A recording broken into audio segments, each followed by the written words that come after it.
नमस्कार, मैं डॉक्टर पंकज। मेरे चैनल पर मिलता है आपको आँख और जनरल हेल्थ से रिलेटेड बहुत सारी जानकारी बिल्कुल आसान और सरल भाषा में। दोस्तों, अक्सर लोग हमारे पास समस्या लेकर आते हैं कि आँख से पानी गिर रहा है। खाना खाते वक्त, पढ़ाई करते समय, गाड़ी चलाते समय आँख से पानी गिर रहा है। आखिर ये समस्या क्यों होती है? आज के वीडियो में हम लोग इसी बात पर चर्चा करेंगे कि किस कारण से आँख से पानी आता है। क्या यह आँख की बीमारी है या और भी कुछ हो सकता है? इन सभी बातों को हम लोग इस वीडियो में क्लियर करेंगे। तो चलिए वीडियो को शुरू करते हैं और देखते हैं आँख से पानी क्यों आता है और क्या है इसका इलाज। एक छोटा सा रिक्वेस्ट है, अगर अभी तक आपने इस चैनल को सब्सक्राइब नहीं किया है तो प्लीज मेरे चैनल को सब्सक्राइब कर लीजिए ताकि मेरे वीडियो का नोटिफिकेशन आपको मिलता रहे।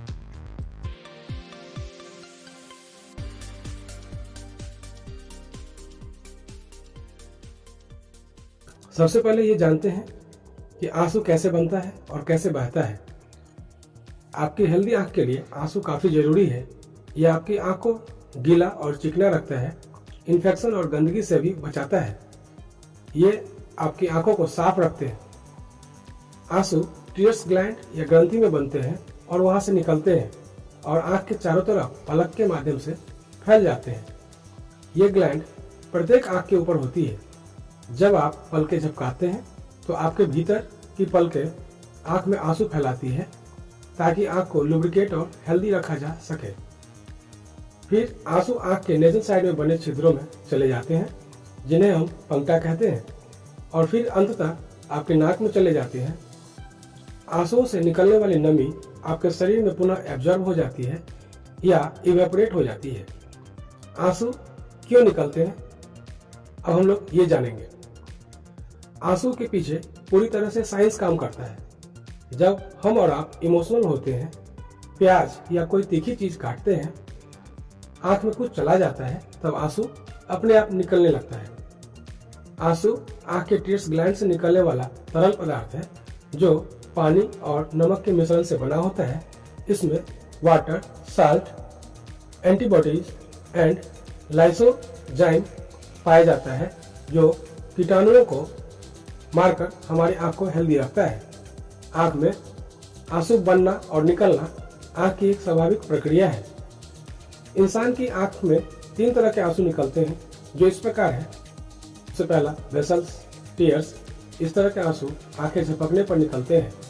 ये आंखों में नमी बनाए रखने का काम करती है। ये नॉन इमोशनल आंसू होते हैं। दूसरा रिफ्लेक्स टीयर्स। ये भी नॉन इमोशनल आंसू होते हैं। ये आंखों में हवा, धुआं, धूल के पड़ने से आता है।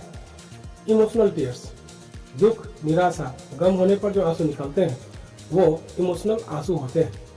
दोस्तों, पानी गिरने के और भी बहुत सारे कारण हो सकते हैं, जैसे कि बैक्टीरियल इन्फेक्शन, एलर्जी के इन्फेक्शन जिसमें आंख लाल हो जाता है। पर ये सब टेम्पररी कारण होते हैं जिनको हम लोग दवा के माध्यम से ठीक कर सकते हैं और कुछ को अपने लाइफस्टाइल में बदलाव करके भी ठीक किया जा सकता है। लेकिन एक समस्या है जिसे हम लोग डायक्रायोसिस्टाइटिस कहते हैं। ये एक बहुत गंभीर समस्या है। आइए जानते हैं कि डायक्रायोसिस्टाइटिस क्या होता है।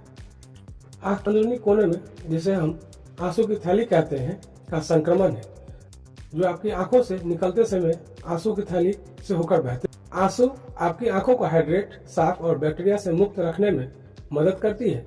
आपकी ऊपर की पलकों के नीचे लैक्रिमल ग्लैंड आंसू बनाती है और छोटे छोटे छिद्र से होते हुए आपकी आंख के सामने आती है। हर बार जब आप पलक झपकाते हैं तो आपकी आंखों में आंसू फैल जाता है। फिर यह नेज़ोलैक्रिमल डक्ट से होते हुए लैक्रिमल सैक के रास्ते आपकी नाक के पिछले हिस्से में चला जाता है। संक्रमण आमतौर पर लैक्रिमल डक्ट में रुकावट के कारण होता है जो बैक्टीरिया को आंसू की थैली के अंदर पनपने देता है, जिसके कारण आपके नेजल साइड में एक छोटा सा स्वेलिंग हो जाता है। इसको दबाने पर वहां से मवाद और चिपचिपा सा पानी गिरता है। कभी कभी इसमें तेज दर्द और वन साइडेड स्वेलिंग भी देखने को मिलता है। यदि सही समय पर इसका उपचार नहीं किया जाए तो यह इन्फेक्शन आपके आंख के रास्ते ब्रेन तक पहुंच सकता है। जो संक्रमण अचानक शुरू होता है उसे एक्यूट डायक्रायोसिस्टाइटिस कहा जाता है।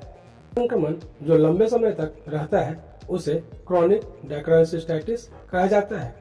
अब आइए जानते हैं डैक्रोसिस्टाइटिस के लक्षण।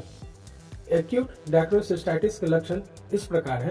पहला, आंख से पानी आना और आंख से डिस्चार्ज निकलना, आंख के भीतर कोने में दर्द, लाली और सूजन होना, आंख में हमेशा पानी भरा रहना, नाक के पास आंख के कोने में सूजन और पेन होना, आंख में लाली होना, आंख के कोने में मवाद या बलगम निकलना।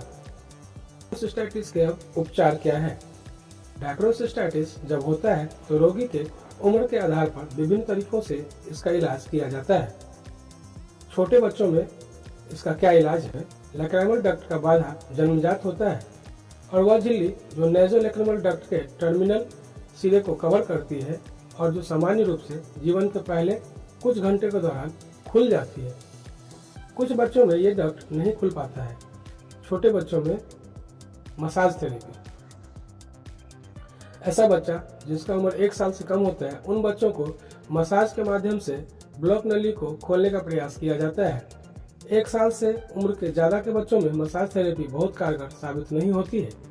ऐसे बच्चों को प्रोबिंग करने की सलाह दी जा सकती है, जिससे डक्ट खुल जाता है और आंसू बनने और डिस्चार्ज निकलने की प्रक्रिया लगभग समाप्त हो जाती है। Treatment of dacryocystitis in adult. बड़े लोगों में डैक्रोसिस्टाइटिस को ठीक करने के लिए सिरिंजिंग की प्रक्रिया की जाती है। अगर सिरिंजिंग से कोई लाभ नहीं होता तो ऐसी स्थिति में कुछ antibiotic tablet, eye drops advice करते हैं और कुछ लोगों को पेन किलर भी दिया जाता है और लास्ट में सर्जरी करने की एडवाइस दी जाती है। सर्जरी उम्र और स्थिति देखने के बाद तय किया जाता है, जो मुख्य रूप से 2 प्रकार से किया जाता है। पहला DCT, जिसे हम लोग डायक्रायोसिस्टेक्टोमी कहते हैं। दूसरा DCR, जिसे हम लोग डायक्रायोसिस्टोराइनोस्टोमी कहते हैं।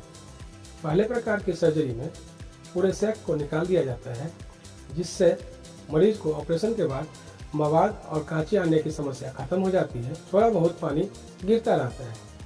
दूसरे प्रकार की सर्जरी, जिसे हम लोग DCR कहते हैं, इस सर्जरी में नाक के हड्डी को काटकर एक अल्टरनेटिव रास्ता बनाया जाता है, जो अवरुद्ध नलिकाओं को बाईपास करके बनाया जाता है।